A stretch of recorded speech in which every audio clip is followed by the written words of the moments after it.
Impact Wrestling. I want to say a couple of things before I get started.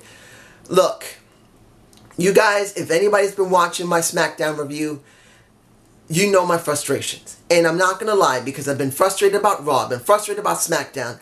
I've been working on animation. If you guys haven't heard me say it, not putting in images, but I've been trying to do animation. And now I've been told by many people who I've shown it to that I should put it on YouTube. So I've been preparing for it. And with all that stress of that and how bad WWE has been, this has been the show I've been liking. But I gotta admit, if you guys have been liking my SmackDown reviews, give me a reason why I shouldn't stop after a certain amount of time. Because I'm like here. And I'm nearing here, this close to wanting to stop SmackDown reviews and maybe turn to Reality of Wrestling, Booker T's promotion.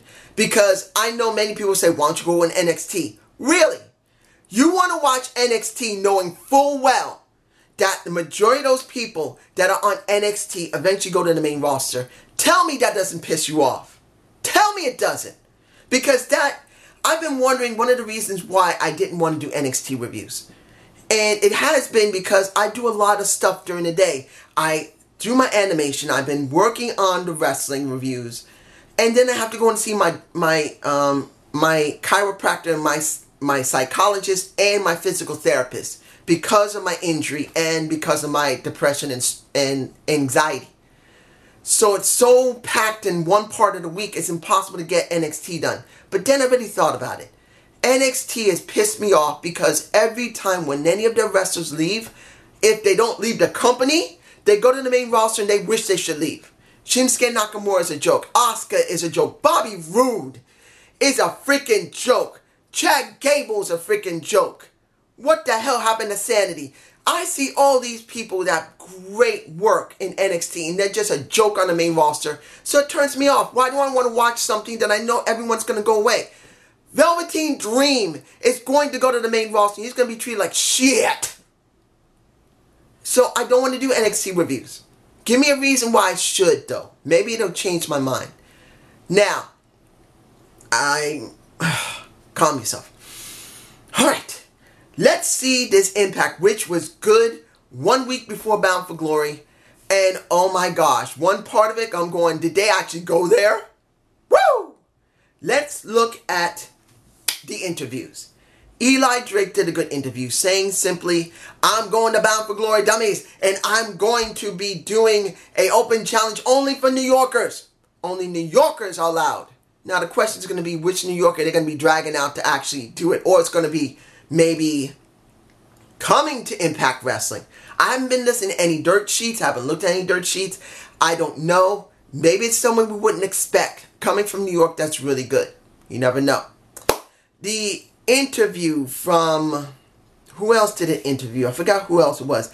It was Johnny Impact, Fallah Bahh, and Eddie Edwards. Now, I gotta say, I'm still not 100% behind Eddie Edwards as a hardcore wrestler. But he is doing okay. He's getting there. I still think he needs time. He needs at least another year to progress and to develop as a real hardcore wrestler. He's got the clothes. I just think he needs more of the personality and the ability to talk. He just doesn't have it for me yet. Fallah Bahh is Fallah Bahh. I like Fallah Bahh. He's funny.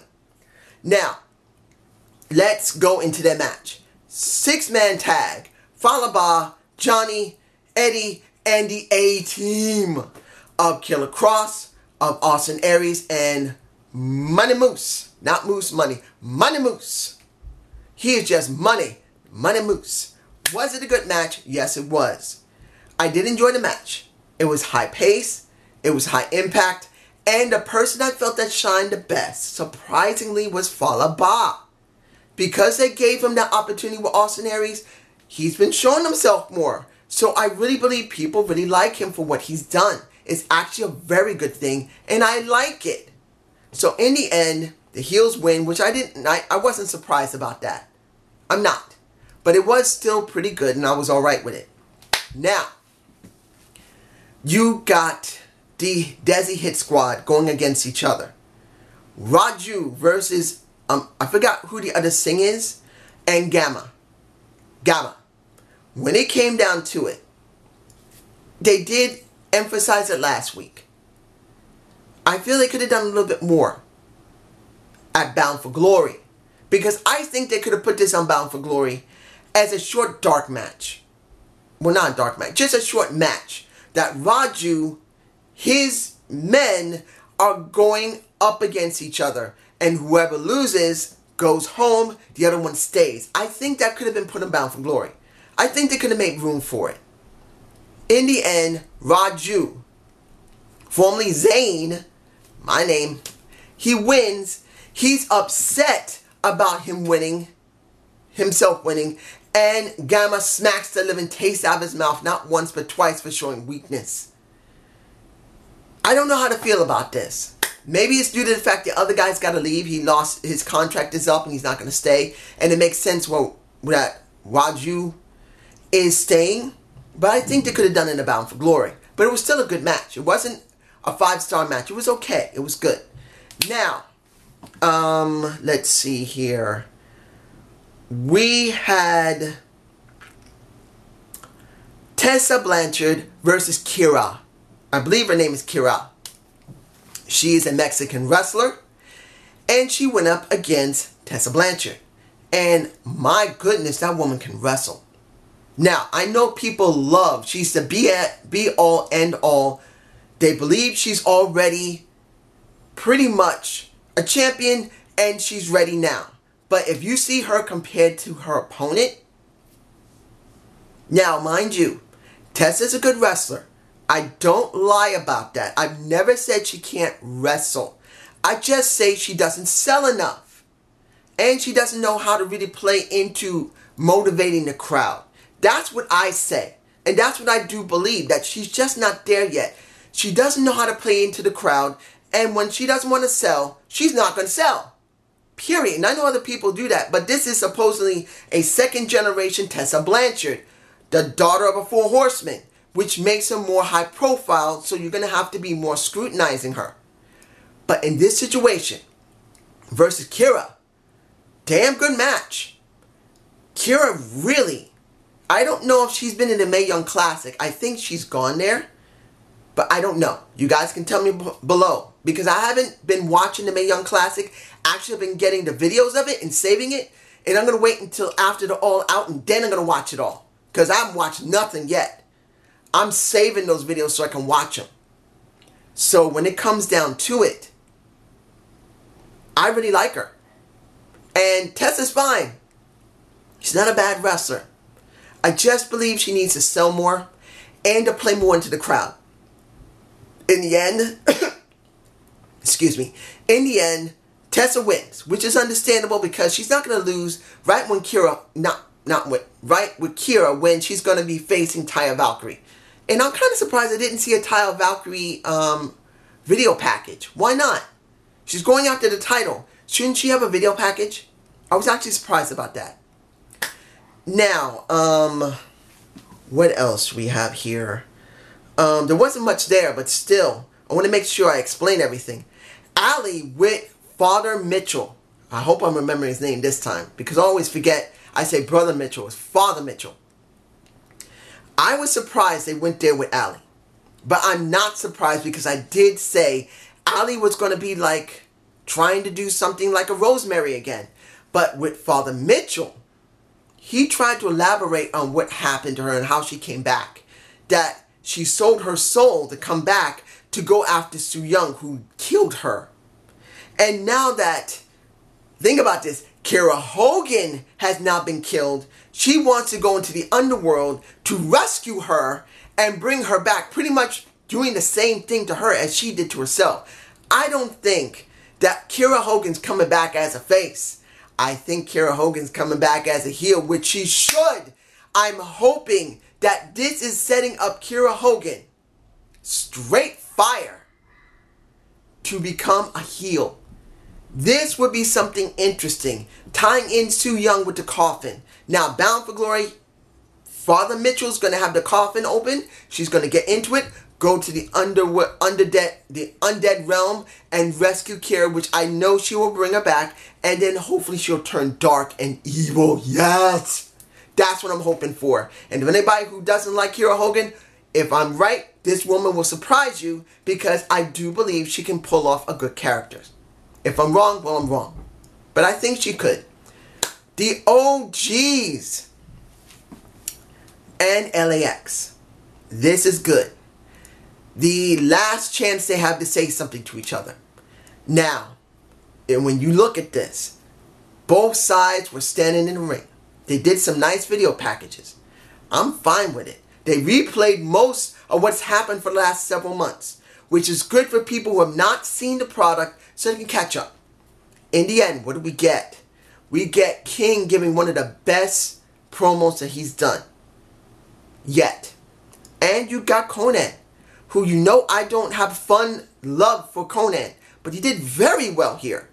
He made it well, particularly because it was still in Mexico. He had to play to the Mexican crowd, and he had to speak Spanish. I kind of wish they had done a little bit of subtitles, because I think that would have helped a little bit.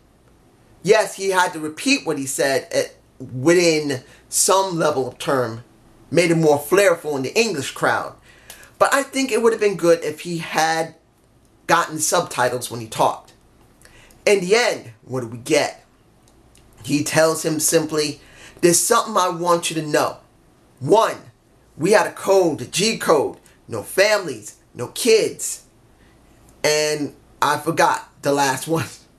But when it comes down to it, he pretty much said, the bosses wanted you to know something. He said, what? He said, the ceasefire's over. And then, well, not whoops his ass, but punch him in the face. He rolls out of the ring, and pretty much the boys in the back started fighting each other. LAX started fighting OGs, and Konnan was still in the ring, standing there, when Kingston pulls out. It's understandable. You don't want them to touch until Bound for Glory. That was actually good. I'm alright with it. Fine. Great. And I still am interested in this feud. Even after Bound for Glory, I still think the feud can still work. Particularly if the OGs actually get over on LAX at Bound for Glory and then win those titles clean. That would surprise everybody. That would. And I think that would be better. Have an evil faction like the OGs instead of having a good guy faction like the LAX. I think that would be better for us. Now, let's see, am I forgetting anything? No. 6-man tag. I talked about that. Now it's time. What the hell did I watch? You know how I feel about Guido. I don't care about him. But in this situation, it was okay. I liked it because it was stupid and different. Something the WWE would never do. You got Maximo versus Guido. The match itself was okay. But you got Maximo coming out like in a short skirt. And I didn't really think much of it. I mean, I realized when they were talking about it, he sounded like he could be a little homosexual. At least being hinted to. Because you got Joe, who had similar clothes like that at one point. It was really open. And he pretty much kicked ass like that, and he wasn't gay. But as time went on, it was obvious that they're playing up this guy to be homosexual. Which is alright. There's nothing wrong with someone, either they're actual homosexual or they're playing one. It's alright. It's good to see this once in a while. On television, the WWE would never go there. They're so freaking scared. But what happens here? You got Guido getting his ass kicked. And then he loses because he gets kissed on the lips by Maximilian. He basically gets his ass kicked that way. Now, the thing that got me, I thought he was, you know what? I'm angry. This is what I thought he was thinking. I'm angry. Joe Henry's not there. I'm mad. I'm just going to punch this guy in the face. So he gets back in the ring. He shakes the guy's hand, and I thought he was going to punch him in the face. No, he kisses him back. It's in my face. What? Oh my gosh. That I didn't expect. I admit that's a what for the win moment for the win. I'm saying it because WWE would never go there. This is something different. It's not saying that Guido's gay. It's not saying the other guy was gay. But I'm saying that WWE would not do something like that now in these days. And Impact is. This is the reason why Impact is better than Raw and SmackDown. Now, is it better than NXT? I'm not going to lie. When I was watching NXT, comparing it to Impact Wrestling, I think NXT is a little better. But like I said, NXT loses its... Calm. I don't want to go into a super rant. NXT loses its talent to both rosters, and they do absolutely nothing, which turns me off. Why am I going to watch these guys knowing full well it's only inevitable that they're going to go up to the main roster and they do nothing with them? Nothing. So that's why I don't watch them now. But when I look at Impact, at least I know these people, yes, they come and go. It happens. It happens. They either break their contracts. They let their contracts run out without renewing. They do a lot of stupid stuff, but at least they're willing to go somewhere and not let the developmental do it for them. In the end, this was a good Impact going into Bound for Glory. I would recommend you watch the show. It's interesting. Particularly what's going on with Allie and Father Mitchell. Now that she's going to the undead realm to save Kiera Hogan, who probably will still lose her soul and become a heel. That's what I'm hoping for. I want her to turn dark and become evil. But that's just me. You guys tell me below. Have a good day. Oh wait, one last thing. I don't normally ask this of anyone, but I gotta say this. Look, if you guys been looking at my videos, there have been times when I get like over 100 people watching, or 150 people watching, or 180 people watching. But lately, YouTube has been cutting my numbers. Gone. Finished. I have like 160 people, and it goes down to 30. So if you're watching it, and it's over 160 people, your numbers are gone. So I ask this. Please put a like on the video. I don't like doing that because I don't want you to be obligated to anything. But I'm hoping maybe likes will make them stop taking away my video views of 160 going down to 30 or 40. But it's still up to you. If you don't want to do it, it's cool. I'm alright with it. Just, if you don't, I'm cool with it. If you do, thank you. Have a good day. Have a good night. Peace.